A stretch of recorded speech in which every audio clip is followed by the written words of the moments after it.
यहोवा परमेश्वर म्हणतो, जर तुम्ही माझ्या यहोवा या नावाला स्तुती आराधना देणार नाही तर मी पृथ्वीच्या पाठावरून सर्व काही नष्ट करेन. सफन्या अध्याय 1 ओबी 1-6 व 14-28. यहुदाचा राजा आमोन याचा मुलगा योशिया कुशी याचा मुलगा सफन्या याच्याकडे यहोवा देवाचे वचन आले. यहोवा परमेश्वर म्हणतो, मी पृथ्वीच्या पाठीवरून सर्व काही नष्ट करेन. मी मनुष्य व पशु नष्ट करेन. आकाशातले पक्षी व समुद्रातले मासे आणि दुष्टासुद्धा अडखळले मी नष्ट करेन. आणि मनुष्यातला मी पृथ्वीच्या पाठीवरून छेदून काढेन. आणि मी आपला हात यहुदावर व यरूशलेमातल्या सर्व राहण्यावर लांब करेन. आणि बालमूर्तीचे शेष व याचकासुद्धा पुजारी याचे नाव मी या स्थानांतून छेदून टाकेन. जे धाब्यावर बसून आकाशातल्या सैन्याचे म्हणजे सूर्य चंद्र तारे याचे भजन करतात त्यांना, आणि जे यहोवाचे भजन करतात, यहोवाची शपथ वाहतात आणि आपल्या राजाची, आणि जे यहोवा देवाचे अनुकरण करण्यापासून मागे फिरले आहेत आणि त्यांनी यहोवा देवाला झटून शोध केला नाही व त्याला विचारलेही नाही, त्यांना या स्थानांतून छेदून काढेन.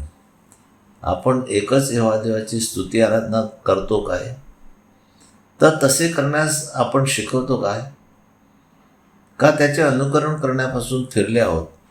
सावधान, कारण यहोवा देव म्हणतो, जे लोक असे करतील त्यांना मी छेदून टाकेन. यहोवा देवाचा मोठा दिवस जवळ येत आहे.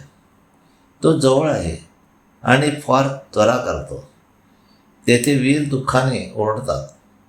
तो दिवस क्रोधाचा दिवस, पिडेचा व संकटाचा दिवस, उजाडीचा व ओसाडीचा दिवस, अंधकाराचा व काळोखाचा दिवस, आभाळाचा व दाट अंधकाराचा दिवस. आणि यहोवा देव म्हणतो, त्यांनी माझ्या आज्ञा व नियम पाळले नाही, म्हणून मी मनुष्यावर पीडा आणीन. तेव्हा ते आंधळ्यासारखे चालतील, कारण त्यांनी यहोवा देवबाप विरुद्ध पाप केले आहे. त्याचे रक्त धुळीसारखे ओतले जाईल व त्याचे मांस विष्ठेसारखे फेकले जाईल. यहोवा देवाच्या क्रोधाच्या दिवशी त्याच्याजवळ असलेले सोने किंवा रुपे त्यांना सोडू शकणार नाही, परंतु यहोवा देवाच्या आवेशाच्या अग्नीने सारी पृथ्वी खाऊन टाकली जाईल. जे यहोवा देवाने सांगून ठेवले आहे ते आज तो करीत आहे. आणि तो म्हणतो, देशात सर्व राहणाऱ्यांचा त्वरित अंत करीत. आताही आपण आपल्याबरोबर ही वेळ येऊ नये म्हणून एकच यहोवा देवाला भजूया व तसेच लोकांना शिकवूया, म्हणजे आपल्यावर हे सर्व यहोवा देव येऊ देणार नाही.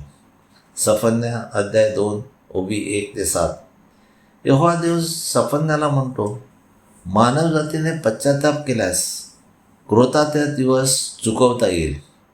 यहोवा देव म्हणतो, हे निर्लज्ज राष्ट्रा, तुम्ही एकवट व्हा, एकत्र जमा, ठराव प्रसवेल आणि दिवस भुसासारखा उडून जाईल. त्यापूर्वी यहोवा देवाचा संतप्त क्रोध तुम्हावर येईल. त्यापूर्वी तुम्ही सर्व एकत्र जमा. पृथ्वीतल्या सर्व नम्र जनांनो, ज्या तुम्ही यहोवाचे विधी पाळले आहेत ते तुम्ही यहोवा देवाला शोधा. न्यायी पण शोधा, नम्रता शोधा. कदाचित यहोवा देवाच्या क्रोधाच्या दिवशी तुम्ही लपवले जाल व वाचाल.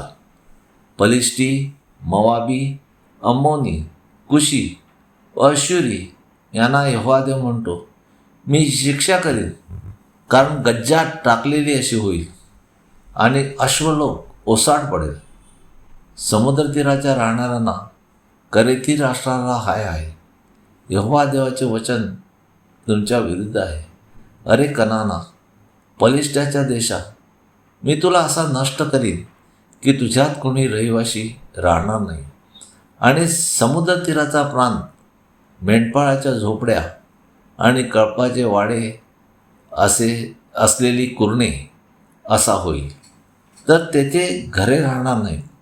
परंतु जर तुम्ही यहोवा देवाची स्तुती आराधना कराल व त्याच्या आज्ञा व नियम पाळाल व त्याच्या उदरनिर्वाहासाठी मेंढरे चालणारे साठी कळपाचे वाडे होतील आणि मेंढरे चालण्यासाठी मी त्यांना कुरणे असा होईल.